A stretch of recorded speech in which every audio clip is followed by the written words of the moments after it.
చోటు చేసుకుంది. ఒక అమ్మాయిని మైనర్ బాలికని 9వ తరగతి చదువుతున్న ఒక మైనర్ బాలికని అతి కిరాతకంగా హత్య చేయడం అనేది మనందరం కూడా చూస్తున్నాము. అక్కడ ఆల్రెడీ టీమ్స్ కూడా దాని మీద వేస్తున్నాము. ఎస్పీ గారితో నేను ఇన్ఫర్మేషన్ తెలిసిన వెంటనే ఎస్పీ గారితో నేను మాట్లాడి పొజిషన్ ఏంటని కూడా కనుక్కోవడం జరిగింది. విషయం ఏంటంటే ఏదైతే ఒక అమ్మాయి ఇంతకు ముందు ఆ అమ్మాయిని ఇబ్బంది పెట్టి పోక్సో చట్టం ద్వారా అబ్బాయి జైలుకి కూడా వెళ్ళాడు. మొన్న రిమాండ్ కూడా పంపించారు. మొన్న రీసెంట్ గా ఒక 15 రోజుల క్రితం అతను జైలు నుంచి బెయిల్ మీద బయటకు వచ్చాడు. వచ్చిన తర్వాత అమ్మాయిని హత్య చేయడం జరిగింది. దానికి సంబంధించి ఇంచుమించుగా 18 పేజీల వాంగ్మూలం కూడా ఇంచుమించు వాంగ్మూలం ఒక లెటర్ కూడా పెట్టున్నాడు అక్కడ. అతనైతే ఇప్పుడు మనకి పరారులో ఉన్నాడు. ఎట్టి పరిస్థితుల్లోని కూడా పోలీస్ డిపార్ట్మెంట్ అంతా కూడా సుమారుగా 8-9 బృందాలు కూడా ఏర్పాటు చేయడం జరిగింది.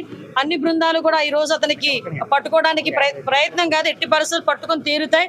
ఎందుకంటే ఎవరు చట్టం ముందు ఎవరు కూడా తప్పించుకునే పరిస్థితికి లేదు.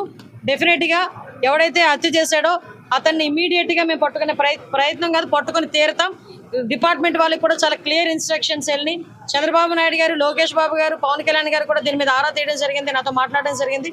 డెఫినెట్ గా ఎట్టి పరిస్థితుల్లోని నిందితుడు ఎవరైతే ఉన్నాడో అతి తొందరగా వీలైతే ఈ రోజు రేపట్లోనే నిందితుడిని పట్టుకుని అరెస్ట్ చేసే పరిస్థితి కొన్నిసార్లు వెనక పడుతున్నారని చెప్పేసి ఫిర్యాదు చేయడం జరిగింది. అయినా సరే పట్టించుకోలేదు. లేదమ్మా, కంపల్సరీగా నిజంగా అదే కనుక జరిగితే, నిజంగా అమ్మాయి దగ్గర నుంచి కంప్లైంట్ వెళ్ళి ఆ పోలీసులు కనుక పట్టించుకోలేదన్న సంగతి తెలిస్తే డెఫినెట్ గా ఏ పోలీస్ అయితే ఆ పోలీస్ మీద చర్యలు తీసుకుంటాం.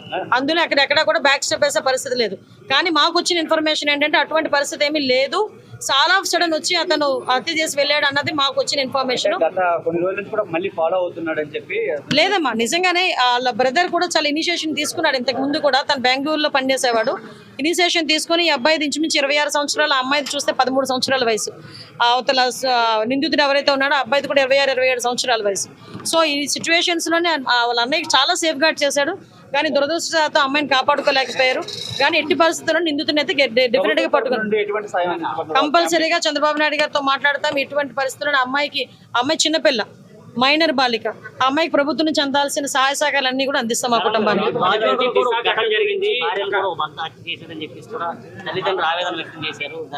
అమ్మ విషయం ఏంటంటే మేము చాలా సందర్భాల్లో చెప్పున్నాము, చాలా సంఘటనలు జరుగుతున్న సందర్భంలో పోలీస్ డిపార్ట్మెంట్ వాళ్ళు కూడా చాలా ఫర్మ్ గా ఉన్నారు. లాస్ట్ టైం మీరు చూసారు, చీరాల సంఘటన జరిగిన తర్వాత సుమారుగా 36 గంటల నిందితులను పట్టుకొని మేము రిమాండ్ కూడా పంపించుకోవడం జరిగింది. ఎక్కడ ఏమి జరిగినా చాలా యాక్టివ్ గా పోలీస్ డిపార్ట్మెంట్ వాళ్ళు పనిచేస్తున్నారు. ఎక్కడ జరగకుండా ఉండే బాధ్యత కూడా తీసుకుంటున్నాం. వీటన్నిటికీ కూడా మూల కారణం గాంజాయి మత్తులో చాలా మంది చేస్తున్నారు, డ్రగ్స్ మత్తులో చేస్తున్నారు. కాబట్టి వాటిని పూర్తిగా ప్రక్షాళన చేయడానికి ఒక కేబినెట్ సబ్ కమిటీని కూడా ఏర్పాటు చేసుకుని మొన్ననే మేము టాస్క్ ఫోర్స్ కూడా ఏర్పాటు చేయడానికి కూడా సిద్ధంగా ఉన్నాం. ఒక టోల్ ఫ్రీ నెంబర్ అన్ని కూడా ఏర్పాటు చేస్తాం.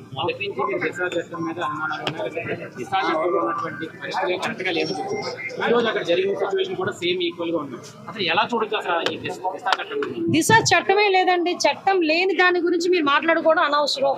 ఫస్ట్ థింగ్, దిశ చట్టం అనేది లేదు కాబట్టి దిశ చట్టం గురించి మాట్లాడుకోవాల్సిన అవసరం లేదు. ఇప్పుడున్న చట్టాలని బలోపేతం చేసుకుని మనం ఫర్దర్ గా ఎటువంటి ఇబ్బంది లేకుండా చేసుకునే బాధ్యత తీసుకుంటాం. న్యాయ నిపుణుల సలహాలు కూడా